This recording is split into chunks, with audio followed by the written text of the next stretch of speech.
마가복음 11장 1절에서 10절까지 말씀을 제가 봉독하도록 하겠습니다.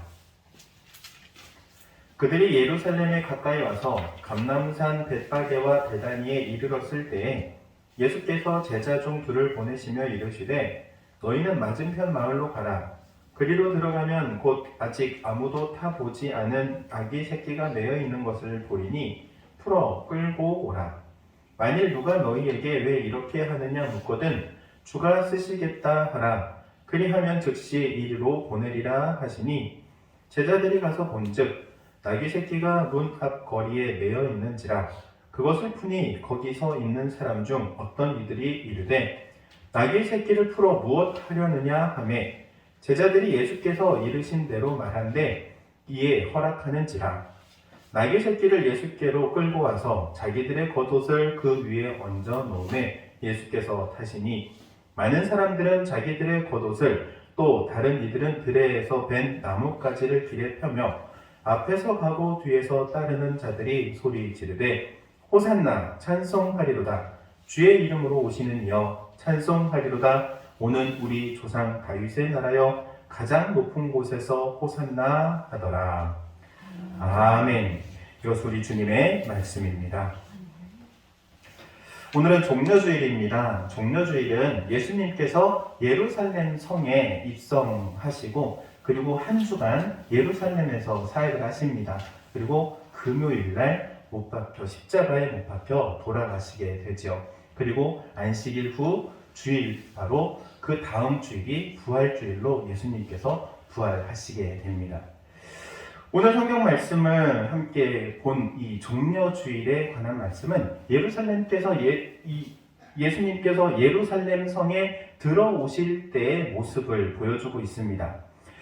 예루살렘 성에 들어오시는 예수님께서 나귀를 타고 오시죠. 그냥 나귀가 아니고 나귀의 새끼입니다. 어린 나귀를 타고 오시죠. 어린 나귀를 준비하는데 제자들이 이렇게 명령하십니다. 맞은편 마을에 가서 보면은 어린 나귀가 하나 매여 있을 텐데 그것을 끌고 오라. 그리고 누가 묻거든 주가 쓰시겠다 하라. 이렇게 하고 제자들을 보내시죠. 모든 일을 하나님께서 계획하시고 준비하시고 실행한다는 것을 오늘 사건을 통하여 알 수 있습니다. 하나님께서는 모든 것을 일하시기 전부터 다 계획해 놓으시고 또 준비해 놓으시고 또 일하시는 분이시죠.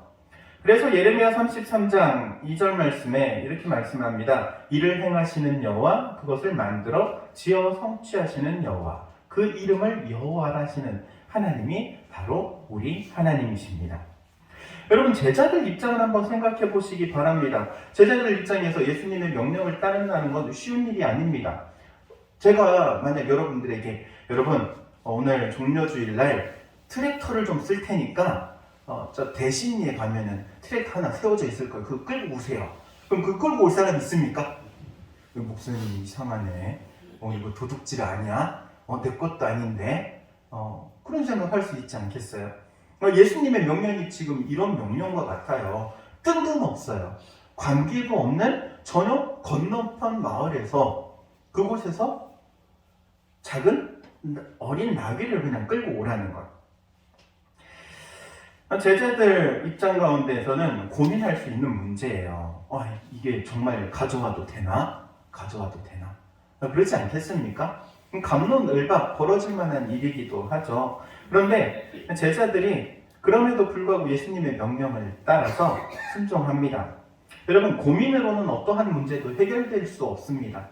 고민하는 그 시간 동안 문제가 해결되기에 더 더뎌지는 시간만 되는 거예요.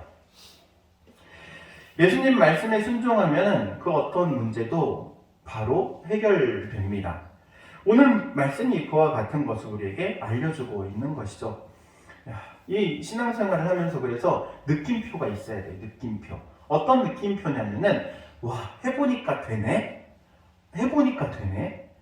이게 정말로 되네? 이런 느낌표가 있어야 돼요. 여러분의 신앙생활 가운데 이런 느낌표가 있기를 주의 이름으로 축원드립니다. 예수님을 가리켜서 순종의 왕이라고 말씀하시죠. 예루살렘 성에 지금 들어오시는 가장 큰 이유가 무엇일까요?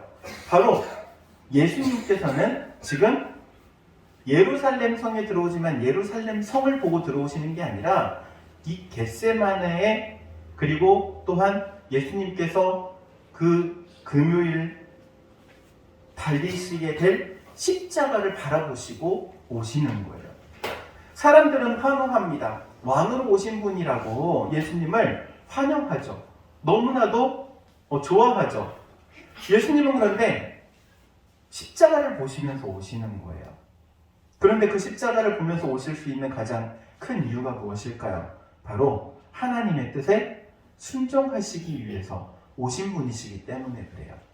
그래서 예수님을 이렇게 말하죠. 예수님은 순종의 왕이다. 순종의 왕이다. 여러분, 순종이 하나님의 뜻을 이루는 최고의 덕목이기 때문에도 그렇고, 또 이 순종할 때에만 비로소 하나님의 능력을 경험할 수 있기에 순종이 너무나도 중요한 것입니다. 여러분 잘 알다시피 요한복음에 보면은 첫 번째 기적, 첫 번째 이적의 사건이 가나의 혼인잔치에서 물이 포도주로 변하는 사건이에요. 물이 포도주로 변하는 그 사건을 많은 사람들이 체험했지만 실제적으로 그것을 눈앞에서 목격한 사람들은 항아리에 물을 갖다 채워넣은 하인들이에요.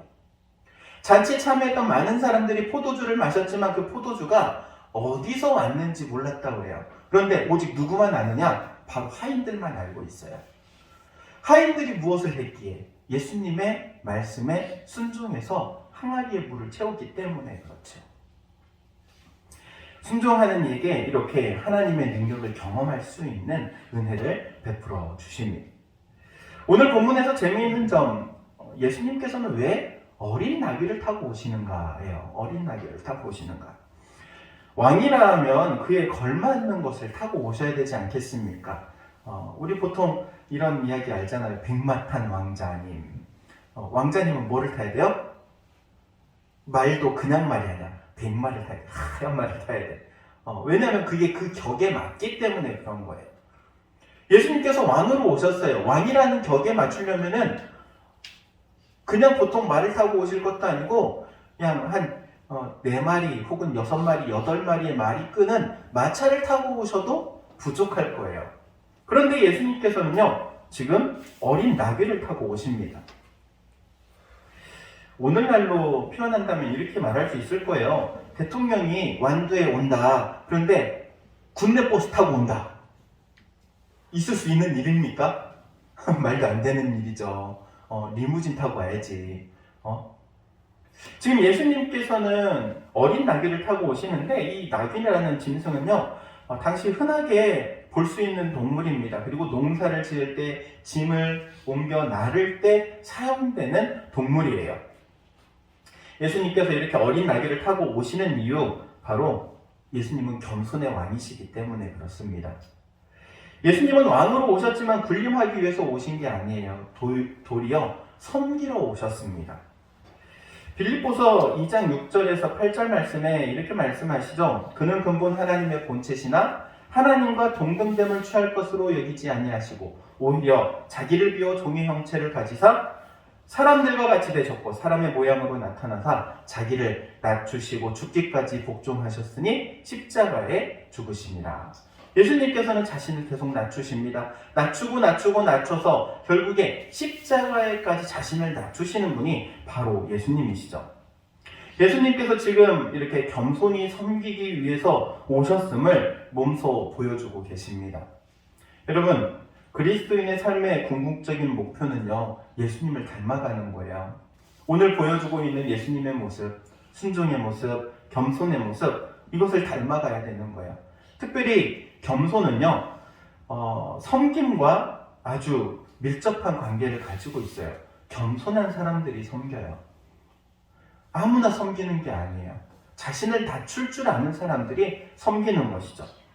그렇다면 섬기는 그리스도인들은 과연 무엇을 섬겨야 하는가? 크게 4가지를 말할 수 있어요.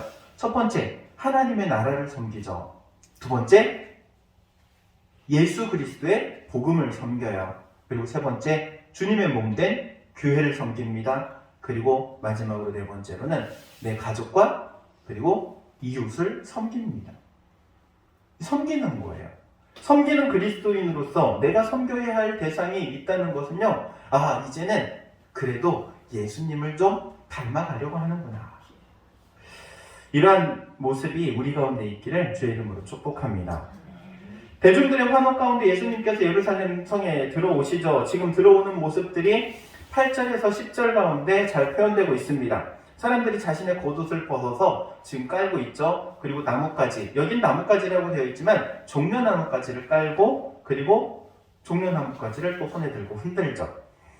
지금 이 겉옷과 나뭇가지를 까는 거는요, 오늘날로 표현한다면 레드카펫 까는 것과 똑같아요. 귀한 분이 오시기 때문에 발에 뭐 닿지 말라고, 흙 밟지 말라고, 먼지 밟지 말라고 지금 레드카펫 깔아놓고 맞이하고 있는 거죠.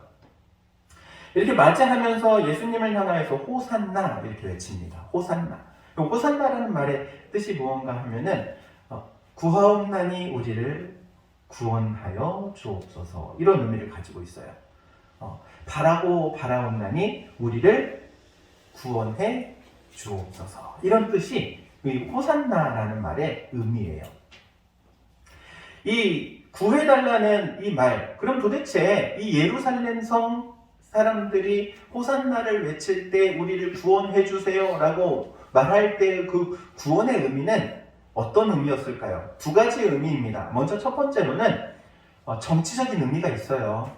로마의 식민지로 있기 때문에 우리 독립하게 해주세요 라는 말이에요. 예수님 왕으로 오셨죠? 이제 우리 이스라엘 민족이 독립할 수 있게 해주세요, 이런 의미를 가지고 있는 거예요. 우리를 구원해 주세요. 그리고 두 번째는 경제적인 문제 해결해 주세요 라는 의미도 가지고 있어요. 우리 먹고 살기 너무 퍽퍽해요. 예수님 오병이어 기적도 일으키셨는데 이제는 딴 데서 하지 마시고 우리 예루살렘 성에서 오병이어 기적 좀 일으켜 주세요, 이런 의미를 가지고 있는 거예요. 정치적으로, 경제적으로 독립시켜 주시고 우리를 부유하게 먹고 살게 해주세요 라는 말이 이 호산나라는 단어에 들어가 있는 거죠. 그런데 아이러니하게도 예수님께서는 이 예루살렘 성에 살고 있는 사람들의 바람처럼 경제적인 혹은 정치적인 자유를 주시기 위해서 오신 게 아니라는 거예요. 오늘 예수님을 믿는 우리도 또한 이것을 항상 기억하고 살아가야 합니다. 예수님께서 우리에게 자유를 주시기를 원하세요. 요한복음 8장 32절 말씀에 이렇게 말씀하시죠. 진리를 알지니 진리가 너희를 자유케 하리라. 진리 되신 예수님을 통해서 우리에게 자유를 주시기를 원하세요. 그런데 그 자유는요, 경제적인 혹은 정치적인 자유를 말하는 게 아니에요. 예수님께서 우리에게 주시기를 원하시고 또 주신 자유는 전혀 다른 자유입니다. 첫 번째는요, 죄로부터의 자유예요. 죄로부터의 자유. 이 죄로부터의 자유, 그러면은 사람들이 많이 혼동해요. 이 죄로부터의 자유를 말하면은 죄를 범하고도 죄책감 없이 그냥 살아가도 되나? 이렇게 생각해요. 그런데 그런 말을 하는 게 아니에요. 죄로부터의 자유라는 말은 더 이상 죄에 질질 끌려다니지 않을 수 있는 자유를 의미해요. 무슨 말이냐면은 개를 키우신 분들은 아실 거예요. 개에게 있어서 주인이 누구죠? 개의 주인. 개의 주인은요, 목줄 잡고 있는 게 주인이에요. 누가 됐든. 목줄만 딱 잡으면은요, 아무리 맹견이라고 해도 목줄 잡힌 개는요, 주인이 바뀌어요. 목줄 잡은 사람으로. 훈련을 할 수 있기 때문에 목줄만 잡으면 걔가 꼼짝 못 하거든요. 그런데 이 땅 가운데 죄인으로 태어난 우리 모두가 죄의 목줄을 잡혀 있는 거예요. 그래서 이 죄가 끌고 가는 대로 끌려가는 거예요.